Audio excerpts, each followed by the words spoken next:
juda ham bir nozik nuqta bor.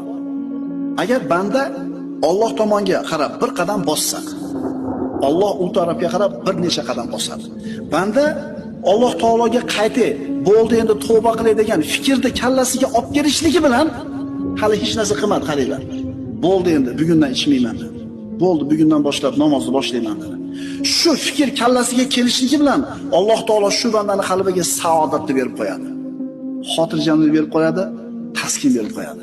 Shu etapdan o'tganmiz ko'pchiligimiz. Bo'ldi. Ertadan namoz boshlayman deganingizda bilasizmi qanaqa maza qilgansiz? Eslangda. Bo'ldi. Sigaretni tashladim bugundan boshlab dedingiz. O'sha momentni eslangda. Alloh taolo bandasini tavbasiga shuna bir mushtoq bo'lib turadi. Alloh taolo bandasini tavba qilishini shunaqa yaxshi ko'radi. Hali hech narsa qilmadi. Nima qildi faqat? Bo'ldi. Ertadan bomdodga chiqib namozni boshlayman deyishiga bilasizmi qanaqa xotirjam bo'ladi qalbi?